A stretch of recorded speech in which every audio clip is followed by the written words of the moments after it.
Хосын яриа гэр бүлийн влог анхны дугаараа хүргэж байна. Энэ удаа хос хоёр альгэрмаа, Адиад орж сосор бурам. Өнөө мөнх саран жаргал нарын гэр бүл өргөдөн оролцож байгаа юм. Тэд нэг салбарт адилхан ажил мэргэжлэр ажилдаг онцлогтой. Нэг гэр бүлийн хүмүүс гэртээч, ажилдаач үргэлж хамт байх нь хэр сонирхолтой байдаг болоо. Юутач тэдний анх танилцсан түүхээс та бүхэнтэйгээ хуваалцъя. Манай хүн чи надаас төрүүлж төгсч ирээд ажиллаж ирсэн. 3 сарын өмнө төгсч ирээд би 3 сарын дараа сургуулаа төгсч ирээд ажиллаад тэгээ нэг бүсийн урлын наадмаар хамгийн анх танилцчихсан. Тэгэл тэр урлын наадмаар нэг жүжиглэн тоглолтын дээр битэрий чи хос болгож жүжиглүүлээл тэгэл нэг гэр бүл болсон доо. Битээр болохоор 2018 онд танилцээд одоо горболыг 5 жил болж байна. Нэг охинтой. Манай охид одоо 2 настай. Анх харахад нэг даруухан, дөлөөхөн, тийм зантай хүн татагдаал. Тэгэл нэг гэр бүл болсон.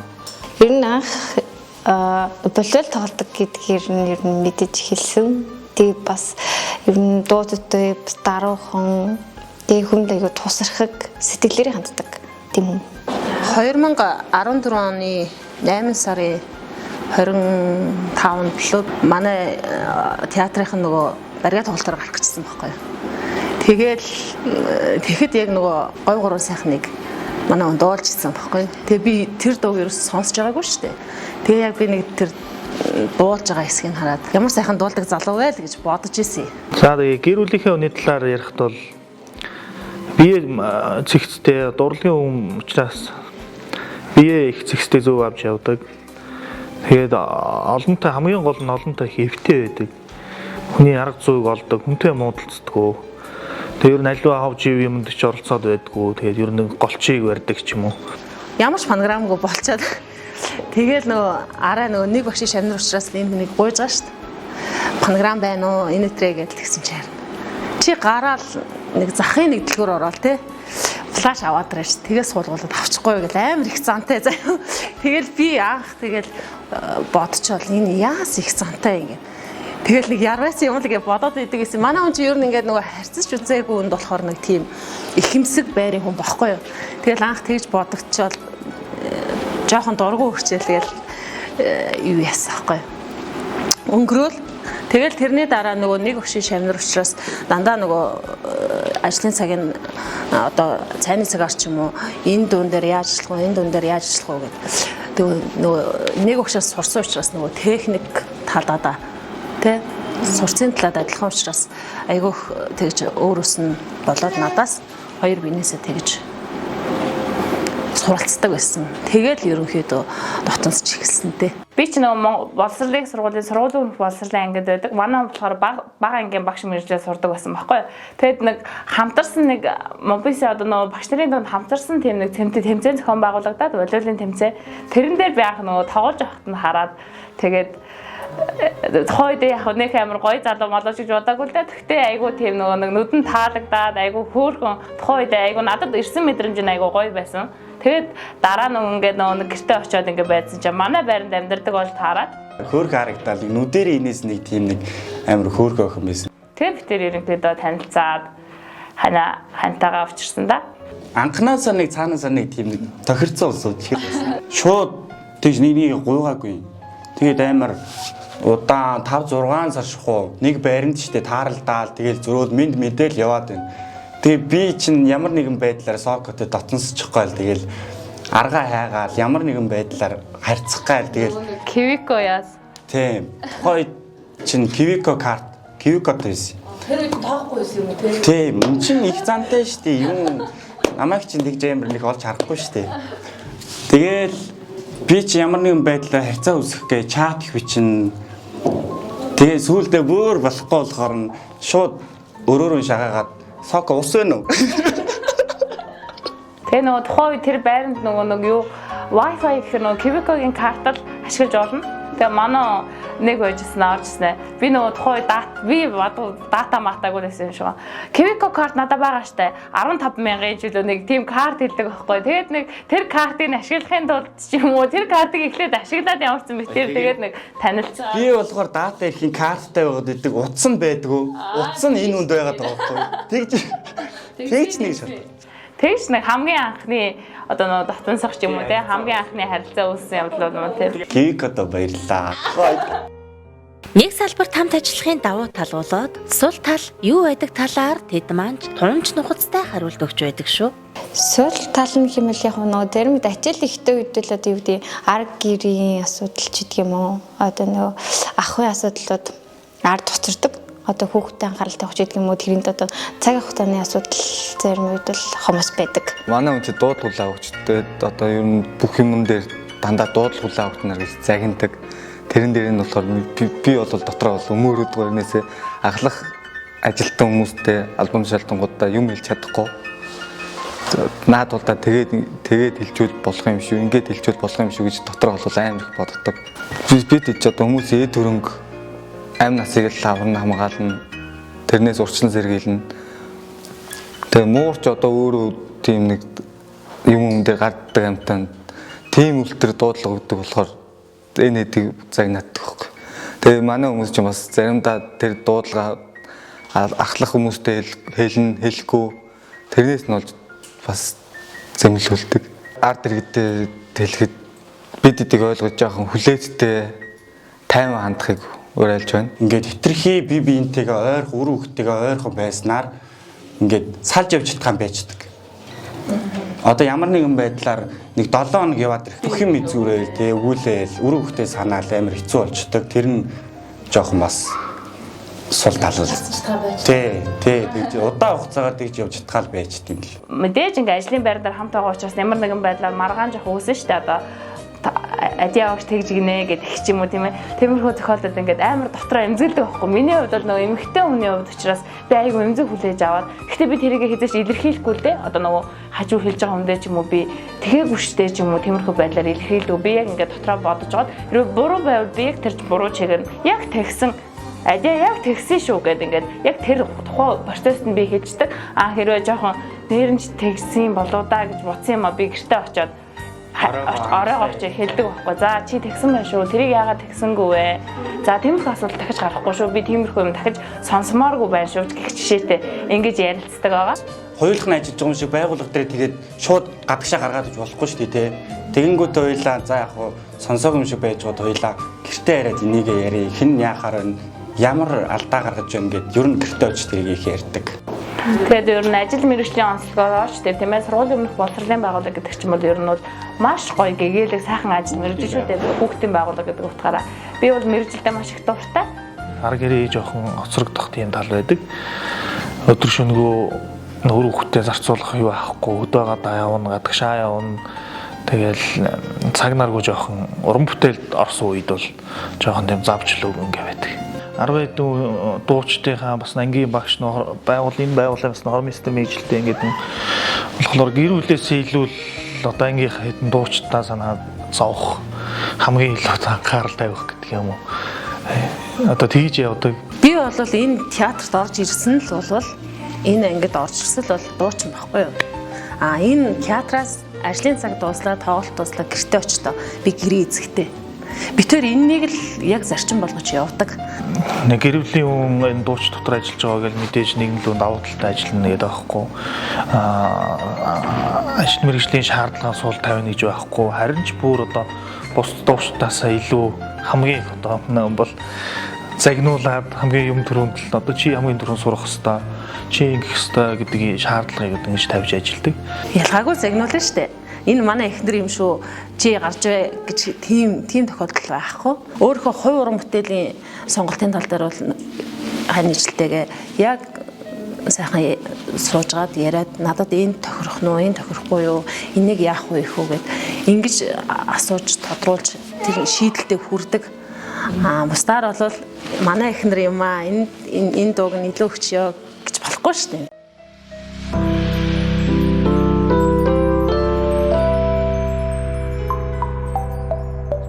Нэгнийг ойлгоод бүр нэгэнд хүлээцтэй ханддаг болно. Тэгээ ажлынхаа онцлог тэгээд ачаалал тэр бүхнийхээ нэгнийхээ ажлыг ойлгож нэгэндээ тусалж дэмжих тийм зүйлүүд их гардаг. Ер нь бол нэгнийхээ ажлыг ойлгодог нь л ер нь давуу тал. Өглөө хамт гараад орой хамт хайрдаг тийм амьдрал маш чухал гэдэг. Ер нь өнөөгийн нийгэмд бол уул уурхай ажиллагээд одоо энэ залуучууд ер нь ихэвчлэн уул уурхай үг яваад штэ тий. Тэгэхээр миний хувьд бол тэн дээр жоох эмзэгэлтийн гэрүүл салалт ер нь бол тэрнээс л эхэлдэг байна. Одоо би чи 2 сар гарантай л хүүхдтэйг ажилдаа орж байгаа шүү дээ тийм ээ. Тэгээд хамгийн гол нь манай өдөр даргын одоо хэлж исэн гол одоо намайг зоригжуулж ажилдаа оруул одоо ороорой гэж зоригжуулж исэн гол үг нь болохоор нөгөө таарч одоо хоёулаа нэг дор байгаа шүү дээ тийм ээ. Хоёулаа байгаа юм чи дэм дэмэндээ өстэй болно шүү. Гашаа гэж хэлсэн. Тэгээд хүүхдийн байгууллага учраас ингээд нөгөө хүүхдэд дагуулаад би чи 2 сар гарантай 3 сар гарантай хүүхдэд дагуулаад ажилдаа ороод ирж байгаа. Манай хамт олон чи айгүй тийм нөгөө найрсаг битээ одоо манай хүүхд мөхч юм бол хаана аваад байцгааж ямар нэгэн ажил гарлаа битэрт нэг юм боллоо гэтэл хамт олон маань бол маш дэмждэг. Мэргэжил нэг дур ингээд ажиллахын давуу тал нь бол мэдээж хамгийн гол нь биеийнх нь ажил мэргэжлийг нэг мэргэжлийн хэмч нөгөө өөр мэргэжлийн хүмүүс бол бас ойлгохгүй тал байна шүү дээ. Тийм ч бас байнга өглөө хамтдаа ажилдаа явал хамтдаа орой тарна тоглолт байвал орой шөнийн хэдэн цагч байсан тараал ингээд хамтдаа гэртээ очдог учраас ажил мэргэжлийн хувьд бол ойлгох тал дээр биеийг дэмжих тал дээр хамгийн давуу тал нь. Давуу тал бол маш их байдаг. Яг нэг мэргэжлийн хүчраас алдсан ч онсон ч тийм юм дээрээ тэгчлээ гэж хэлэхэд энийгээ тэгчих энийгээ ингэчих гих зэргийн мөн дээр нь ингээл яар сандарсан үед яг миний бүх юмыг ингээд цэгцлээд тавиад яг бэлэн ингээд тайсны ард хувц барьсан зогсож байгаа жишээний хөдөө гадаа явхад даарч хөрөх асуудал одоо ядрах янз янзэл асуудал. Тэгэхэд ханижилтэйгээ яг цуг явхад бол хамгийн их түшиг тулгуурыг л их мэдэрдэг.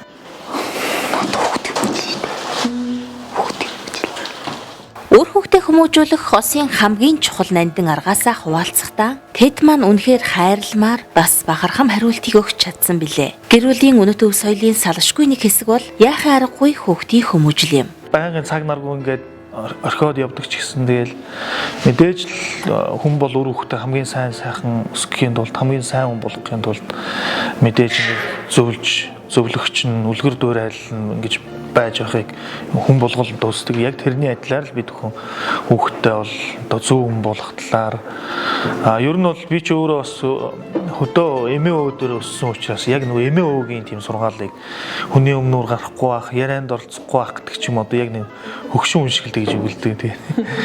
Тэгээд манай өвөө бол бас урлагийн хүний гэр бүлд өсөж байгаа юм хүүхдийн хувьд бол бас ер нь ингээд хараад хахад маш их ёс зүйтэй маш их хүмүүжил сайтай өсөж байгаа гэж ингэж боддог.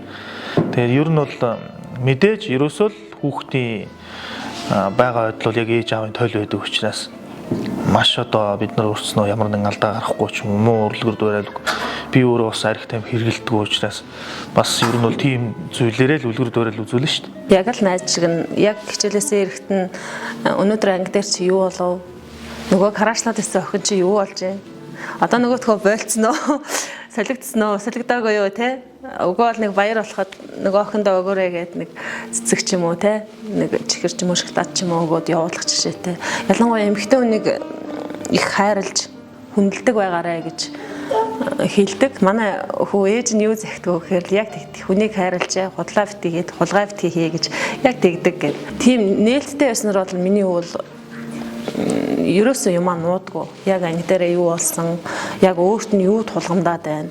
Ээжийн шийдэх асуудал байна уу, аавын шийдэх асуудал байна уу? Эцэг эхчүүд бас тэгж шүү дээ. Ийм бага насны хүүхдүүд бол хитрхи ингэж бүр маш хатуу шаардлага тавьж ингэж шаардаж хичээл юм өдөр шөнөгүй илгэж байна. Маш их шахаж байна. Тэгэл хажуугаар нь олон янз бүрийн дугуйл секцэнд ингээд явуулж байна. Миний хувьд болохоор тхийг хүсдэг.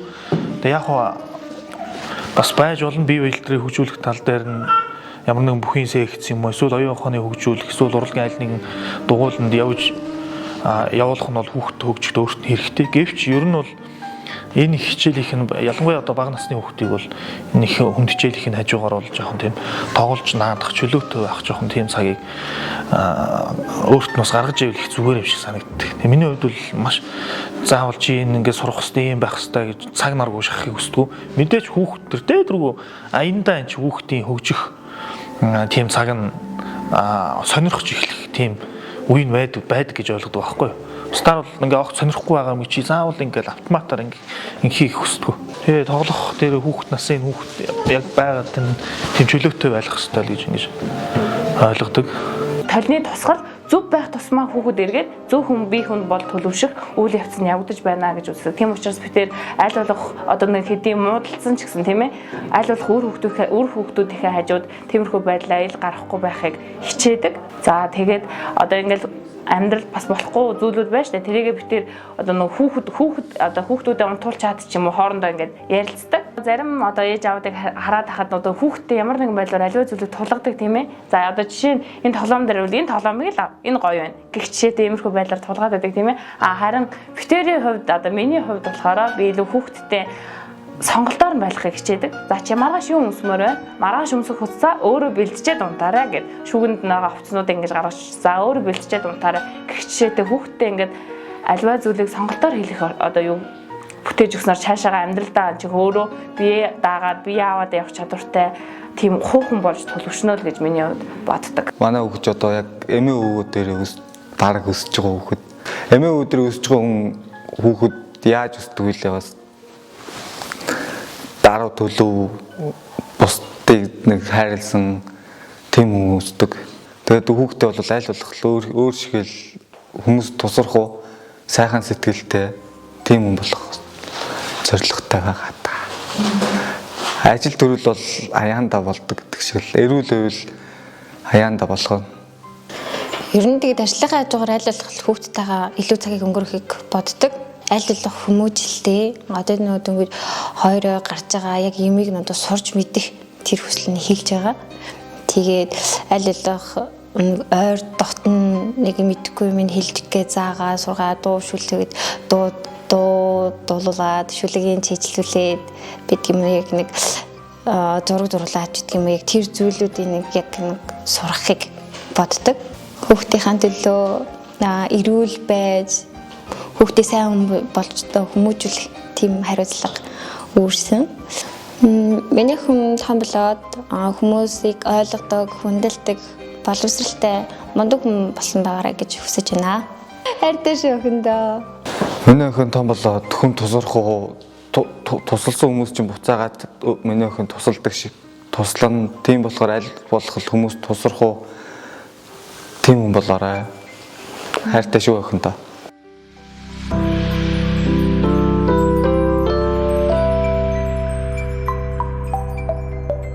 Би болохоор ханараа маш их бахархдаг. Гэхдээ тэрнийг ингээд хилдэггүй байхгүй юу? Ингээд нөлөөс гарах гэдэг байхгүй. За чи яриа. Дараа нь би.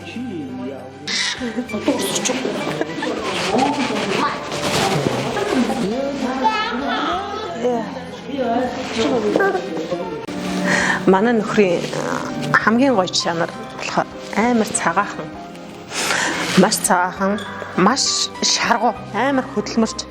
Чи амарчаач гэдэг хатал бүр амрахгүй.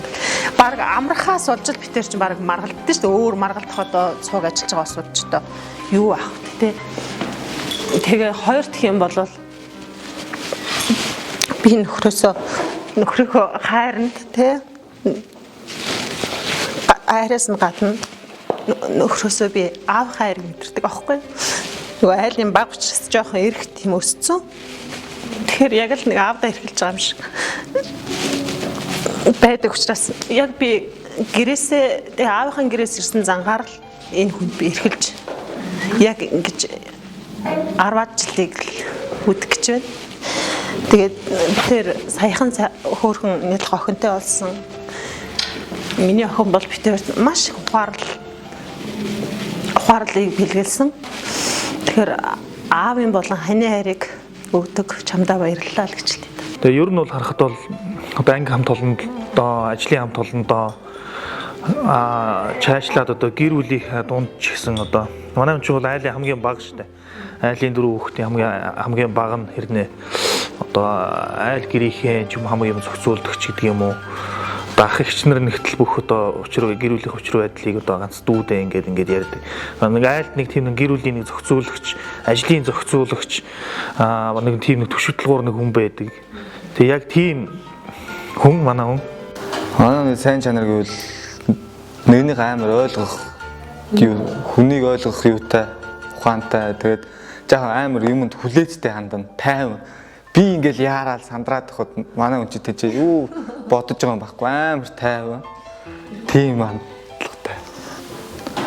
Урд болж гомдоодсэн болгоочлаарай. Хайртай шүү. Жилдээ. Манай хүн бол бусдад чин сэтгэлээсээ ханддаг.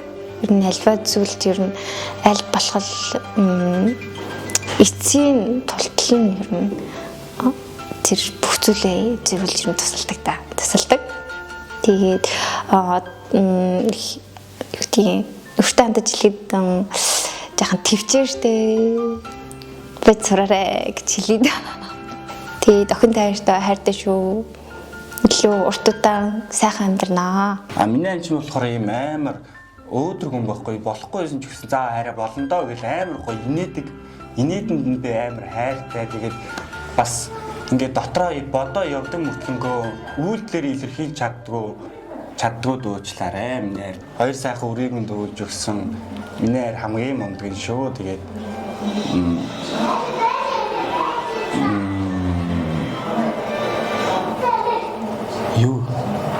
юу гэж хэлэх гэжлээ би нэг одоо үхээс өдлөө хүртлээ хамтдаа амьдрья гэж. Тэгээ хэлчихв. Үхээс өдөр хамт амьдрья. Өдлөөс үхэх хүртлээ хамтдаа амьдрья гэж. Зураг.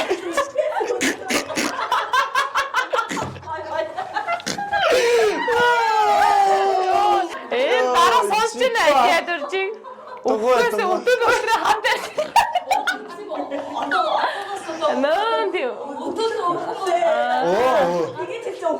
Яа. Эдгээр наснаас өдлнаас үрдлээ цуг амьдрий гэж хэлэх гэж байгаа байхгүй? Уг нь санаа. Яа, татаа ш. Ингэрэ үхээс өдөр. Юу атуу ирсэн хүн болгоод ирдээ. Түн ч сайхан хандаа, хоёр хүүхдийн минь хамгийн сайн аав. Хандаа маш их хайртай шүү. За тэгээд цуврал зурлал цогтой нээж амьдралаа, энэхүү амьдралаа ингээд цааш өргөжлүүлж хамтдаа сайхан ажралтайгаар амьдрнаа гэдгээ харин амлаж байна.